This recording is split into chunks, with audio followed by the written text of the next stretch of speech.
नमस्कार मित्रांनो, कसे आहात? मस्त मजेत ना? स्वागत आहे तुमचं तुमच्या फेवरेट चॅनल स्टार चॅम्पियनमध्ये. आज आपण बघणार आहोत substance in common use lecture number 7. Okay, हे शेवटचं लेक्चर असेल. तर चॅनलला सबस्क्राईब केलं नसेल तर चॅनलला सबस्क्राईब करा, व्हिडिओला लाईक करा आणि शेअर देखील करा. तर चला सुरू करूयात. बघा, तर आता आपण बघू आहोत डिओड्रन. तर काय आहे डिओड्रन? तर बघा, डिओड्रन असा कोणताच माणूस नसणार, मग ते मोठ्यापासून लहानापर्यंत असो, पॅरेंट असो किंवा कोणीही असो, प्रत्येकजण आजकाल फॅशनचा जमाना आहे, डिओड्रन यूज करतो प्रत्येकजण. ओके, स्प्रे मारतो, ओके, परफ्यूम मारतो. डिओड्रन म्हणजे ओके, तर परफ्यूम जरा वेगळा असतो. ओके, आपण त्याला सेंट म्हणतो. वास भारी सुगंधी येण्यासाठी आपण त्याचा वापर करतो, बॉडीवर मारतो. ओके, सुगंध येण्यासाठी स्प्रे मारतो आपण. Okay, deodorant is nothing but एक असा टाईपचा स्प्रे नाही म्हणता येत ना त्याला, एक तो कंटिन्युअस निघतो. ओके, तर basically deodorant is used to prevent the body outer, which is the case in the bacteria components or acids. तर बघा, काय असतं की हे जे म्हणजे जे आहे, जे म्हणजे आपण बघा आपल्या बॉडीवर घाम येतो. ओके, तर घाम आल्यानंतर बघा एक वास येतो. ओके, तर तो वास कशाचा असतो? एक वास येतो, तो कशाचा असतो? बॅक्टेरियाचा असतो. ओके, बॅक्टेरियाचा असतो तो वास. तर आपल्याला फ्रेश वाटण्यासाठी, हे करण्यासाठी, घाण वास जो आहे तो येऊ नये म्हणून, तो बॅक्टेरियाचा वास वगैरे आहे तो येऊ नये म्हणून आपण काय केलं, जो डिओड्रमचा यूज केला जातो, सेंटचा यूज केला जातो. ओके, तर आपण जे आहे तर प्रत्येकजण हे काय करतं, यूज करतं, बरोबर. तर डे टू डे लाईफमध्ये आपण यूज करतो. स्कूल चिल्ड्रन्स यूज करतात, जसं आता तुमची एजच आहे, ट्युशनला जाण्यासाठी, कॉलेजला जाण्यासाठी, GFला इम्प्रेशन करण्यासाठी. तर आजकाल तर डिओड्रमचा वेगळ्या पद्धतीने देखील यूज केला जातो. खूप सारे टाईप्स आहेत डिओड्रमचे, सेंटचे. तर गर्लफ्रेंडला हे करण्यासाठी वगैरे असं. तर हे जे आहे स्कूल चिल्ड्रन वगैरे ते यूज केले जातात. ओके, त्यानंतर हे जे डिओड्रंट जे आहे तर ते एका सर्वेनुसार सगळ्यात जास्त परफ्यूम डिओड्रंट जो आहे यूज तो काय करतात, स्कूल बॉईज आणि लार्ज जे हे आहेत मुलं तेच यूज करू शकतात, गर्लफ्रेंडला वगैरे, GFला वगैरे इम्प्रेशन करण्यासाठी. पण मुली काय भाव देत नाहीत, असं ते बात वेगळे. तर बघा, हे डिओड्रम जे आहे तर ते जे पॅराबेन्स आहे, पॅराबेन्स नावाचं केमिकल आहे. त्यानंतर मिथेनचा एक बाय प्रोडक्ट आहे. ओके, मिथाईल, इथाईल, प्रोपाईल, बेन्झाईल आणि ब्युटाईल. तर आणि यांच्या केमिकल कॉम्बिनेशनपासून हे बनलेलं असतं. ओके, त्यानंतर अल्कोहोल देखील याच्यात असतं. ओके, तर याच्यामध्ये अल्कोहोल देखील प्रेझेंट असतं. नोट्स काढताना ना हे जरा एक्स्ट्रा ॲड झालं, तर हे लिहू नका, हे लिहा. ओके, तर हे जे आहे तर अल्कोहोल देखील यूज केलं जातं. बघा, तुम्ही जर स्प्रे हे केला तर स्प्रेसमोर जर तुम्ही बघा सेंट घेतला आणि त्याच्यासमोर जर माचिसची काडी घेतली तर ते जे आहे तर ते काय होतं, म्हणजे त्याला जाळ लागतं. ओके, तर ते एक्सपेरिमेंट देखील आपण करून बघूयात. तर बघा, याचा आता आपण म्हणजे रिअल हे करून बघूयात कशा पद्धतीने ते असतं. म्हणजे डिओड्रंटमध्ये अल्कोहोल कशा प्रेझेंट असतं आणि ती कशा पद्धतीने त्याच्यामध्ये जाळ लागतो, तर ते आपण एक थोडेसे हे करूयात. ओके, प्रॅक्टिकल करूयात आपण. ओके, कृपया हा एक्सपेरिमेंट कोणीही घरी करू नये. तर आता बघूयात, आपण स्प्रे घेतलेला आहे. ओके, आता आपण माचिसची गाडी हे घेऊया. तर बघा, या ठिकाणी माचिसची गाडी घेतलेली आहे. आता याला जाळ हवेत. आता बघूयात आपण कशा पद्धतीने होते. दिसते कॅमेरामध्ये? बघा, मी जसं स्प्रे मारतो तसं याच्यामध्ये अल्कोहोल प्रेझेंट असते, बरोबर. तर बघा आता हे कसं होतं.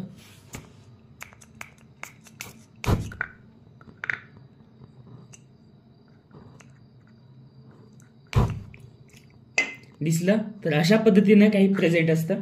ओके, तर अल्कोहोल प्रेझेंट असतं. हा आपण रिअल एक्सपेरिमेंट बघितलेला आहे.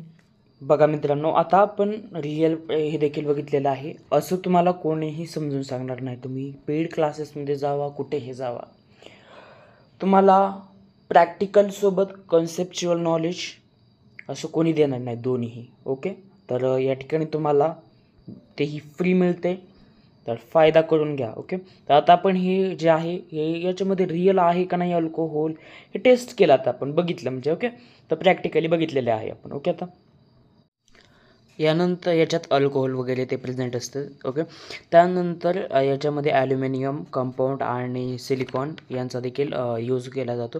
म्हणजे याच्यात बघा, आता आपण एक एक करून बघूया. तर याचे खूप सारे पार्ट असतात. ऑर्डिनरी डीओ बघूयात आपण पहिल्यांदा. ऑर्डिनरी डीओ काय असतं बघा, याच्यामध्ये स्मॉल प्रॉपर्टी असतात ॲल्युमिनियमच्या. ओके, जे की घाम वगैरे आला तर तो जो वास येतो तर त्याला हे करण्यासाठी आपण त्याचा सुगंध येण्यासाठी आपण काय करतो, तो यूज केला जातो ऑर्डिनरी. ओके, त्याच्यामध्ये स्मॉल प्रॉपर्टी असतात ॲल्युमिनियमच्या.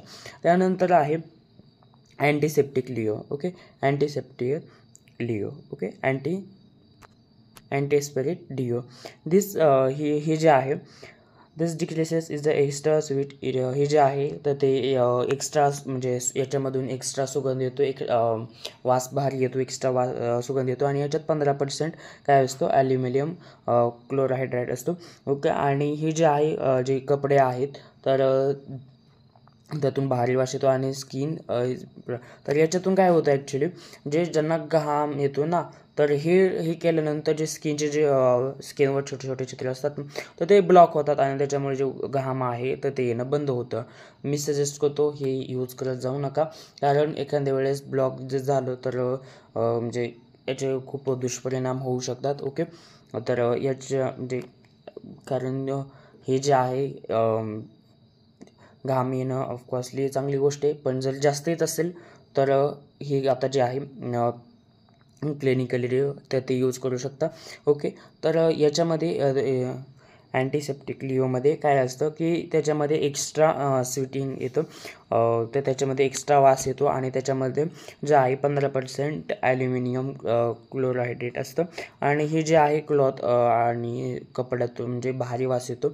आणि हे जे आहे जे स्किनचे जे हे असतात छिद्र तर ते ब्लॉक करतं. ओके, त्यानंतर आहे क्लिनिक डिओ. तर हे जे आहे सम पीपल सिट हे तर हे जे काही लोक जे असतात तर त्यांच्याकडे तर काही जण असे असतात ज्यांना खूप घाम येतो. ओके, त्याचा इफेक्ट जो आहे तर तो स्किनवर येतो, खूप जास्त घाम येतो आणि त्यांना जास्त म्हणजे स्किनवर इफेक्ट होतो. तर त्यांच्याकडे तर जे आहे तर हा क्लिनिकल डिओ जो आहे तर तो चांगला असतो, म्हणजे त्यांना यूज केला तरीही चालतो. तर त्यांच्या याच्यामध्ये काय असतं तर 20 ते 25% ॲल्युमिनियम असतो. ओके, ॲल्युमिनियम प्रेझेंट असतो. हा जो आहे तो यूज तो जर जे जास्त करून नाईटला यूज केला तर चांगलंच आहे, कारण रात्री घाम येऊ नये म्हणून जास्त. ओके, तर हा यूज केला जातो. ओके, तर आता याचे इफेक्ट जास्त वापर ऑफकोर्सली जास्त कोणत्याही गोष्टीचा जास्त वापर केला की त्याचे हार्मफुल इफेक्ट असतात. तर हार्मफुल इफेक्ट बघूयात आपण, याचे हार्मफुल इफेक्ट कसे काय असतात. तर बघा, याचे जे आहे हार्मफुल इफेक्ट तर याचे ज्यामध्ये याचे काही डिसऑर्डर आहेत. Okay, variation of disorder. तर स्किन ह्याने जास्त वापरल्यानंतर याचं स्किन कॅन्सर होऊ शकतो. ओके, त्यानंतर ॲल्युमिनियम क्लोरोहायड्रेट असल्यामुळे याचा काय होतो, ॲल्युमिनियम क्लोरोहायड्रेट असल्यामुळे याला स्किन कॅन्सर होऊ शकतो. त्यानंतर याचे डिसऑर्डर होऊ शकते. ओके, याच्यामध्ये अस्थमा होऊ शकतो. ओके, त्यानंतर हेल्थ इश्यू येऊ शकतो, जे हृदयाचा हे होऊ शकतो, आजार होऊ शकतो. त्यानंतर खूप सारे डिसिजेस होऊ शकतात, लाईक विदाऊट जे आहेत विदाऊट नॉलेज जे आहे तर ते कोणतंही हे यूज करू नका. ओके, त्यामुळे जास्त हे असेल तर ते देखील यूज करू नका, कोणतेही लिमिटमध्ये यूज करा. आय होप तुम्हाला हा डिओड्रमचा पार्ट समजलेला असेल. आपण काही गोष्टी आता ज्या आहेत त्या प्रॅक्टिकली देखील बघितलेल्या आहेत. तुम्हाला कन्सेप्च्युअल नॉलेज तर दिलं जातं कोणीही, पण कन्सेप्च्युअल नॉलेजवर प्रॅक्टिकल नॉलेज दिलं जातं फक्त एक मात्र यूट्यूब चॅनलवर, ते म्हणजे स्टार चॅम्पियनवर, तुमच्या फेवरेट चॅनलवर. तर फॉलो करत राहा फक्त, आणि ज्यांना या लेक्चरची गरज आहे त्यांना नक्की पाठवा. आता आपण बघूयात टेफ्लॉन. टेफ्लॉन काय असतं.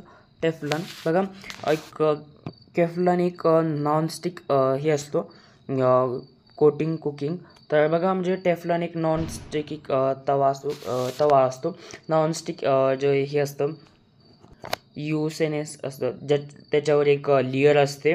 ओके, जसं की एक लेयर असते, जसं त्याच्यावर एक जसं आपण त्याच्यावर हात फिरवू तर खूप स्मूथ लागतं बघा. ओके, तर स्मूथ लागतं. तर ते कशामुळे लागतं तर ते याच्यामुळे लागतं टेफ्लॉनमुळं. ओके, तर तो जो स्मूथपणा असतो तर त्याच्यावर एक लेयर असते, कोटिंग असते आणि त्या कोटिंगमुळे ते हे असतं बघा. ते कोटिंग जे आहे तर ती जे भांडे वगैरे असतात त्याच्यावर असते. त्यानंतर इंडस्ट्रियल इक्विपमेंट्स. ओके, त्यानंतर व्हाईट स्ट्रिकिंग वगैरे याच्यामध्ये हे असतं. ओके, भांड्याच्या वर बघा ते हे असतं तर त्याच्यावर हे असतं. ओके, त्यानंतर हा बनतो कसा तर हा बनतो it is a polymer of a tetrafluoroethylene. तर हा बनतो टेट्राफ्लोरोइथिन पासून बनतो आणि याचं केमिकल नेम आहे पॉलीटेट्राफ्लोरोइथिन. ओके, हे आहे आणि C2F4N हे आहे आणि याची प्रॉपर्टी आहे की ही जे आहे वॉटर आणि ऑइल जे आहे याला काहीही प्रभाव करत नाही, ते स्ट्रिक होत नाही त्याला. आणि हे जे टेफ्लॉन आहे तर ती कोटिंग असते. ओके, ती आर्टिकल्स एक अशी कोटिंग असते जी की गाडीवर बघा, गाडी जी आहे पेट्रोल बघा ह्या टेफ्लॉनचा यूज ना तर बघा या ठिकाणी पॅनमध्ये बघा तर तुम्ही जर हात फिरून बघितलं तर ही जी कोटिंग असते वरची हे टेफ्लॉनचे असते. त्यानंतर हे जे टेप असतात हे टेफ्लॉनचे असतात. हे टेफ्लॉनचे टेप असतात. हे जे बघा पॅनवर वगैरे हात फिरवला तर ते कसं लागतं, मऊ असतं. ओके, तर ते या ठिकाणी हे असतं. त्याच्यावर जे आहे टेफ्लॉनवर वॉटर आणि ऑइलचा काहीही फरक पडत नाही बघा. पॅनवर जे आहे काही फरक पडतो काय याच्यामध्ये ऑइलचा त्यानंतर ह्याचा वॉटरचा नाही, तरी ते अशा पद्धतीने असतं. तर बघा आता आपण याचे युजेस बघूयात. युजेस काय असतो, टेफ्लॉन हा पुअर कंडक्टर आहे इलेक्ट्रिसिटीचा. त्यामधून इलेक्ट्रिसिटी हे होत नाही आहे, पास होत नाही आहे. आणि हा जो आहे तर तुझे वायर्स असतात त्या वायरमध्ये देखील याचा यूज केला जातो. जे हायर टेक्नॉलॉजी इलेक्ट्रिकल इन्स्ट्रुमेंट आहे तर त्या ठिकाणी यूज केला जातो. त्यानंतर याचा यूज जो आहे तर तो किचनमध्ये जे भांडी वगैरे असं बनवण्यासाठी बघा या ठिकाणी मी मगाशीच म्हटलं हे किचनमध्ये अशा पद्धतीनं हे जे आहे पॅन वगैरे याच्यामध्ये यूज केला जातो. त्यानंतर जे टेफ्लॉनची कोटिंग जी आहे तर ती टू व्हीलर जे आहे तर त्याच्यावर यूज केला जातो. कारण हाय टेम्परेचर आणि हाय रेंज जे आहे पावसाचा वगैरे काय त्याच्यावर प्रभाव पडू नये म्हणून त्या ठिकाणी त्याचे कोटिंग केली जाते टेफ्लॉनची. ओके, त्याच्यामुळे की त्याच्यावर कशाचाही फरक पडू नये, टेम्परेचरचा, रेंजचा, पावसाचा वगैरे कशाचाही फरक पडू नये म्हणून गाडीवर, टू व्हीलरवर, फोर व्हीलरवर त्याचा काय केला जातो, यूज केला जातो. ओके, तर काय आहेत त्याचे युजेस आहेत. जे हे आहेत जे डॅमेज होऊ नयेत